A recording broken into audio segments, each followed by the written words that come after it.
नमस्कार, मैं हूं शिवेंद्र। आप देख रहे हैं द सीजी खबर। छत्तीसगढ़ में 2023 में होने वाली चुनावी महाभारत की तैयारियां दोनों ही बड़ी पार्टियों ने शुरू कर दी है। हम आज बात करने वाले हैं विधानसभा चुनाव में संभावित प्रत्याशियों के बारे में और हम शुरुआत करने वाले हैं वैशाली नगर विधानसभा से। आपको बता दें कि वैशाली नगर विधानसभा को लगभग भारतीय जनता पार्टी के गढ़ के रूप में जाना जाता है। कौन संभावित प्रत्याशी हो सकते हैं और क्या उनके साथ में सकारात्मक बातें हैं और कौन सी नकारात्मक बातें इनके साथ में हैं, इन सब बातों पे चर्चा करने के लिए हमारे साथ में एक वरिष्ठ पत्रकार हैं। हमारे साथ में आज जुड़ रहे हैं संतोष यादव जी, जो नई दुनिया से हैं और एक वरिष्ठ पत्रकार भिलाई के हैं और जाने माने पत्रकार हैं। तो हम स्वागत करते हैं संतोष जी आपका। धन्यवाद। तो सर जी, चर्चा को शुरू करने के पहले जरा इस बारे में हम चर्चा करते हैं कि क्या लगता है कि वैशाली नगर विधानसभा इस बार भारतीय जनता पार्टी के लिए उतनी सरल रहेगी?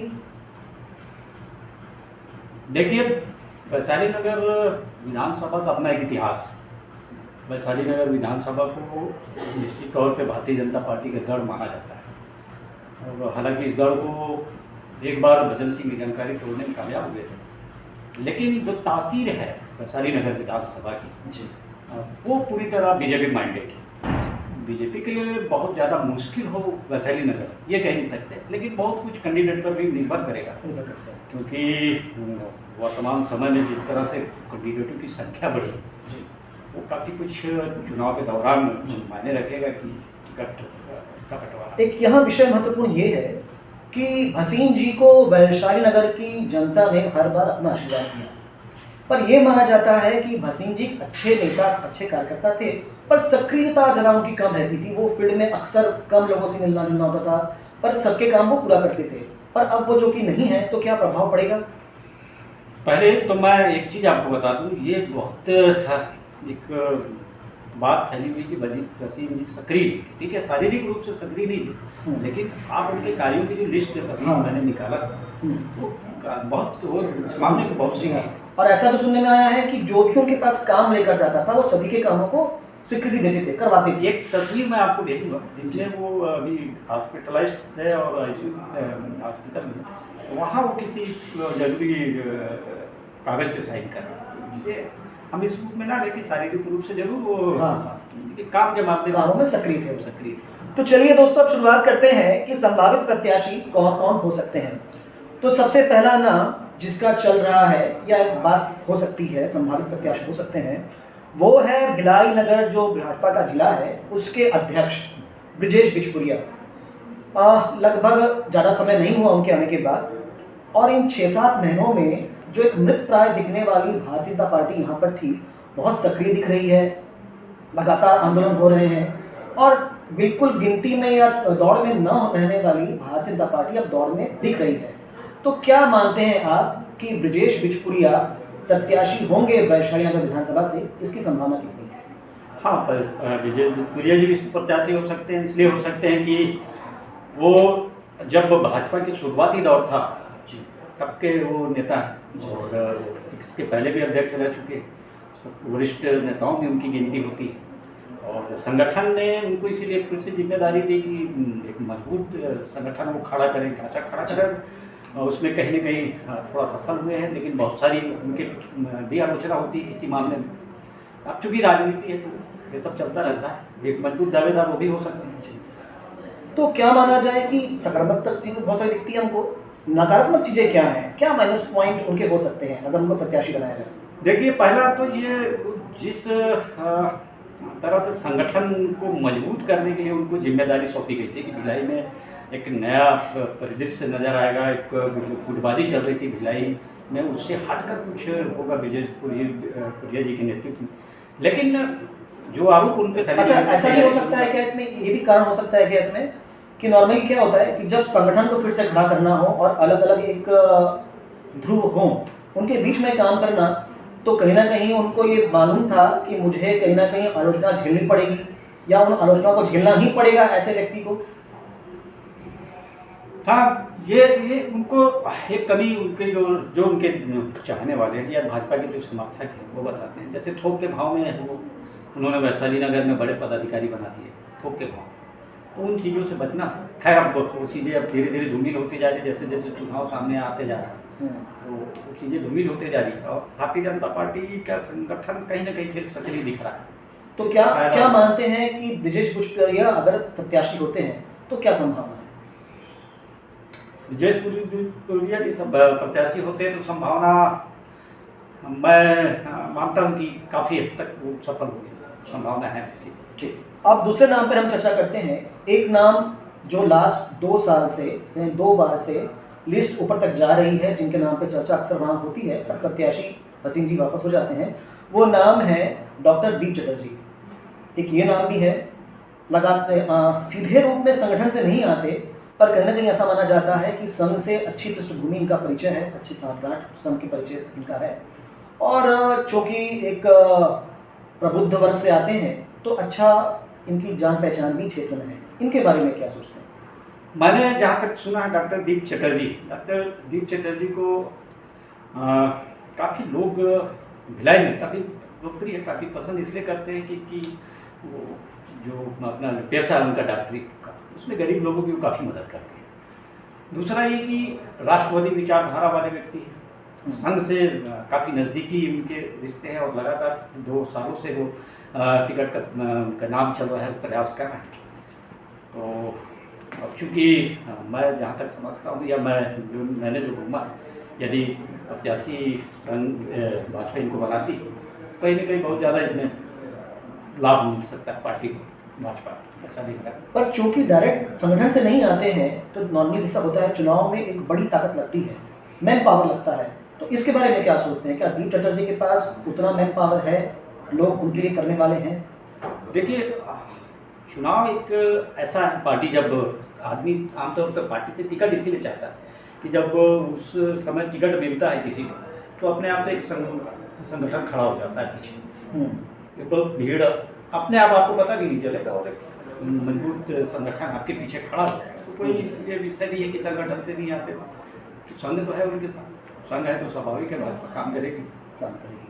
तीसरा एक नाम जो बहुत ज़्यादा चर्चा में चल रहा है, आप सब भी सोचते होंगे, वो नाम है संगीता केतन शाह। संगीता शाह उद्योगपति हैं और बहुत ज़बरदस्त तरीके से वो चुनाव प्रचार में तैयारियों में लगी हुई हैं और कहीं ना कहीं इनके साथ लोग जुड़ते हुए दिख रहे हैं। इस बारे में आप क्या सोचते हैं?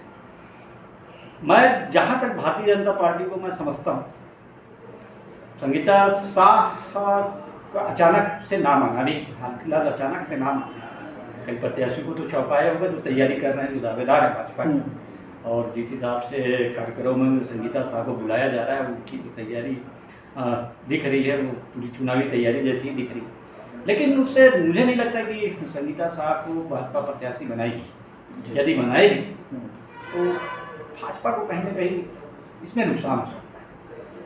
अच्छा, है ना, क्योंकि आप अचानक से पार्टी में आना और अचानक से टिकट मिल जाना, तो मैं समझता हूँ कि भाजपा की ये तासीर है और भाजपा इस बार इतना बड़ा रिस्क भी नहीं लेगी, क्योंकि अभी जस्ट वो संगठन से जुड़ी है, संगठन से अभी भी जुड़ी है। हो सकता है कि उनको संगठन में मौका मिले या फिर आने वाले समय के लिए उनको तैयार किया जाए, लेकिन अभी भाजपा इतना बड़ा रिस्क ले, क्योंकि चुनाव अभी साल रहा जी, उनकी निगरानी में पूरी टिकट का बंटवारा होगा और चुनाव होगा, इसलिए थोड़ा इसमें।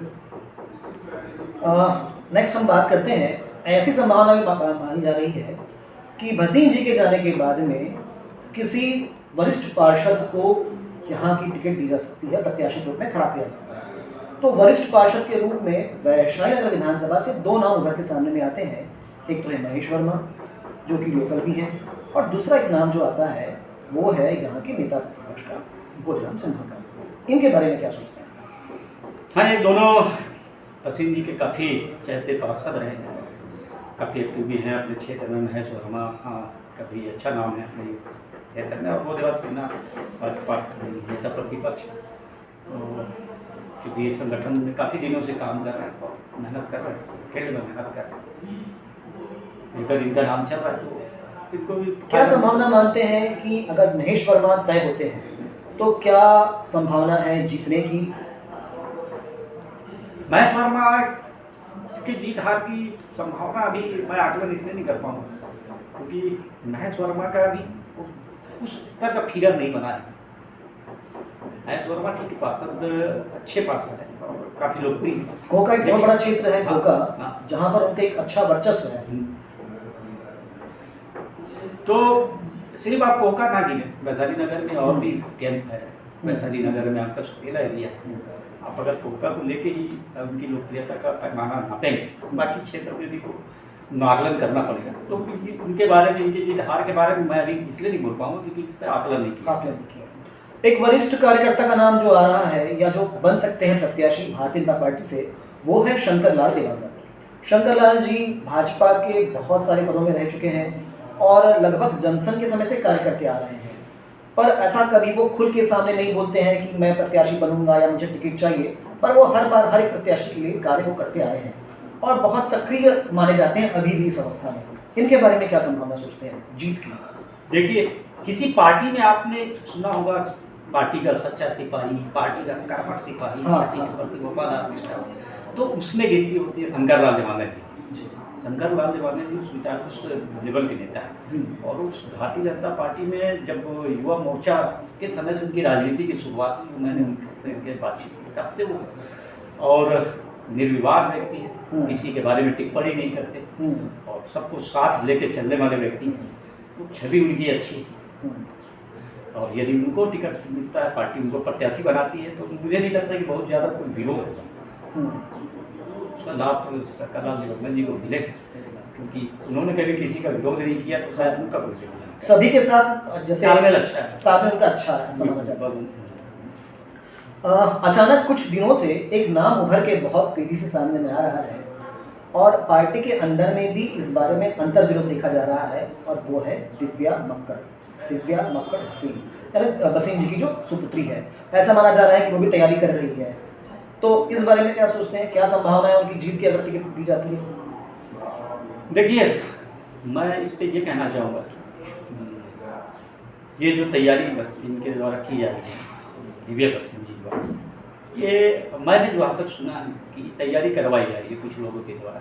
उनकी क्या मंशा है, लड़ना चाहती है, नहीं लड़ना चाहती है तो वो जाने, लेकिन वो खुलकर इन्होंने कहा नहीं है, लेकिन कुछ लोगों के द्वारा उनसे तैयारी करवाई जा रही है। लेकिन इसका निगेटिव मैसेज जा रहा है। मैंने उनके जो पार्षद हैं, भसीन जी के खास पार्षदों उनसे भी इनसे बात की, वैशाली नगर विधानसभा में इसका निगेटिव मैसेज जा रहा है कि परिवारवाद के खिलाफ जो बात करती है, क्योंकि प्रधानमंत्री जी भी जो परिवारवाद के खिलाफ खुलकर बोले, तो उसका एक निगेटिव मैसेज जाएगा। इसलिए जो चर्चा भारतीय जनता पार्टी में हो रही है या जो कांग्रेस के लोगों के बीच हो रही है, जो आम जनता के बीच हो रही है, उसके हिसाब से मैं कहूँ तो थोड़ा सा निगेटिव मैसेज जा रहा है उनके इस तरह से। और शायद स्वीकारता भी उनकी नहीं बन पाएगी पब्लिक के बीच में, स्वीकारता संभावना कम। ऐसा भी कुछ सुनने में आ रहा है, ऐसी बातें चल रही है कि उनको सिंपैथी वोट मिल जाए, ऐसा कुछ। देखिए, सिंपैथी वोट की बात इसलिए नहीं कि भसीन जी लगभग अपना थे और उम्र भी उनकी हो चुकी थी, ऐसा तो 2 बार के वो विधायक रह चुके थे वैशाली नगर में, उनको 2 बार मौका दी। सिंपैथी वोट वाली स्थिति अगर बनती मुझे तो नहीं दिख रही, क्योंकि स्थिति वैसी नहीं। एक नाम और भी है जो लास्ट टाइम भी ऊपर तक गया था, लास्ट 3-4 नामों की इस पर चर्चा चल रही थी, वो है जयप्रकाश यादव। पूर्व में भी वो भारतीय जनता पार्टी के प्रदेश के कुछ नेताओं में इसमें गिनती में रहे हैं। वो मीडिया से संभालते थे, अभी भी संभाल रहे हैं और फिलहाल अभी जिले की टीम में वो हैं। लोकल हैं, युवा हैं, युवाओं में अच्छा उनका सामंजस्य दिखता है, युवा मोर्चा में भी सामंजस्य ठीक ठाक दिखता है उनका। इस बारे में क्या विचार है? जयप्रकाश यादव जी भी अच्छे लीडर हैं बीजेपी के, अच्छे वक्ता भी, अच्छा बोलते हैं, वक्ता है। अगर पार्टी उनको कोई प्रत्याशी बनाती है तो निश्चित तौर पे यूथ अच्छा है उनके साथ, यूथ की फॉर्म टीम अच्छी है, उसका फायदा उनको मिलेगा। जयप्रकाश यादव भी अच्छे प्रत्याशी हो सकते हैं। एक नाम रिकेश सिंह, वरिष्ठ पार्षद रहे हैं भाजपा के, कांग्रेस से भाजपा में आए थे और बीच समय में कुछ थोड़ा कम सक्रिय दिख रहे थे, अभी फिर से वो सक्रिय दिख रहे हैं। जैसे टमाटर का वितरण अभी किया और हाल ही में उन्होंने कल 2 दिन पहले श्री महापुराण का वितरण भी वो कर रहे हैं और दया सिंह के साथ वो अक्सर सक्रिय दिखते ही हैं, लोगों से जुड़े रहते हैं। इस बारे में क्या सोचते हैं कि क्या संभावना है उनको टिकट मिलने की और उनके जीतने की? रिकेश सिंह 5 बार के पार्षद है, रिकॉर्ड है उनके नाम पर, और ये रिकॉर्ड है कि वो हर बार वार्ड बदल के चुनाव जीत जाते हैं। हाँ। तो चुनाव जीतना वार्ड पार्षद का चुनाव जीतना सबसे मुश्किल काम जी आप आसान है। आप मुद्दों पे विधानसभा लोकसभा जीत सकते हैं, लेकिन पार्षद चुनाव बहुत आसान है। और निश्चित तौर पे ये आपकी लोकप्रियता या आपकी कार्यकुशलता या रणनीति को दर्शाता है कहीं न कहीं। तो जनता के बीच कार्यों को लेके, जैसे कोरोना काल के कई कार्य हमने देखे हैं बीच बीच में, इस तरह टमाटर बांटना, सब्जी बांटना उनका चलता है। तो ये आप जनता में तो लोकप्रिय है, लेकिन संगठन में उनकी जो स्थिति है वो काफ़ी डवाडोल है। उनकी विश्वसनीयता पे अक्सर प्रश्न चिन्ह लगता है। जी देखिए, उसको अगर टिकट मिला तो संगठन कितना साथ देगा ये कह पाना मुश्किल है। और नई टीम आने के बाद, जब अभी भाजपा की जिले की नई टीम बनी है, इसके बाद से संगठन से थोड़ी दूरी दिख रही है उनकी इस जिले वाली टीम से भी। हाँ, बिल्कुल दूरी दिख रही है। और वो प्रदेश में पदाधिकारी बन चुके हैं, वहाँ ज़्यादा सक्रिय हैं। लोकल लेवल पे वो संगठन से उनकी दूरी बन चुकी है। इस पे अगर वो चुनाव लड़ने की इच्छुक है, जो उनका जैसा कहा जाता है कि वो भी दावेदार है, इस पर उनको ध्यान देना पड़ेगा। उस संगठन से उनका नज़दीकी बढ़ानी पड़ेगी, तब उनको फायदा मिल सकता है। हम दो नामों पे और चर्चा करना चाहेंगे। एक नाम है राम उपकार तिवारी और एक दूसरा नाम है विजय जायसवाल। विजय जायसवाल भी भाजपा के वरिष्ठ कार्यकर्ता रहे हैं, अभी वो जिले की टीम में भी है। और राम उपकार तिवारी, ऐसा सुनने में आ रहा है कि कहीं ना कहीं इच्छुक ये भी हैं और तैयारी में लगे हुए हैं। क्या सोचते हैं दोनों नामों के बारे में? राम उपकार तिवारी भी बीजेपी के पुराने नेता हैं और एक समय के छात्र नेता रहे हैं, बहुत प्रखर छात्र नेता रहे हैं और काफ़ी सक्रिय हैं। विचारधारा अच्छी है उनकी और बोलते अच्छे हैं, प्रवक्ता अच्छे हैं। तो केंद्र क्षेत्र में उनकी पकड़ भी अच्छी है। उनको भी पार्टी अगर टिकट देती है, लाभ तो उनको मिलेगा। युवाओं और शायद पहली बार ऐसा होगा कि कोई कैंप से निकल के आए। हाँ, कैंप जो कि बहुत सघन क्षेत्र है, सघन क्षेत्र है और काफ़ी प्रभावित करता है वो वैशाली नगर के परिणामों को। तो उसका भी फायदा राम उपकार तिवारी जी को मिल सकता है। विजय जायसवाल जी, विजय जायसवाल के बारे में क्या कहते हैं? एक पुराने कार्यकर्ता रहे हैं भाजपा के और ये भी तैयारी में सुनने में लगे हुए हैं। क्या संभावना समझते हैं? नाम तो इनका भी मैंने सुना और काफ़ी पुराने और भाजपा के प्रति समर्पित कार्यकर्ता है। तो ये भी एक अच्छे दावेदार साबित हो सकते हैं बीजेपी के लिए, पार्टी को दे तो।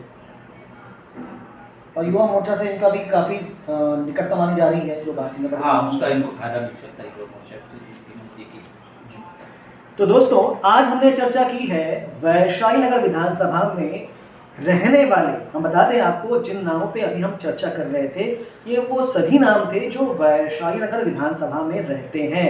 बट जो बातें सुनने में आ रही है, ऐसा भी कुछ संभावना बन सकती है, ऐसे कुछ प्रत्याशी भाजपा मैदान में उतार सकती है जो वैशाली नगर विधानसभा में नहीं रहते हैं। कुछ बड़े नाम ऐसे हो सकते हैं।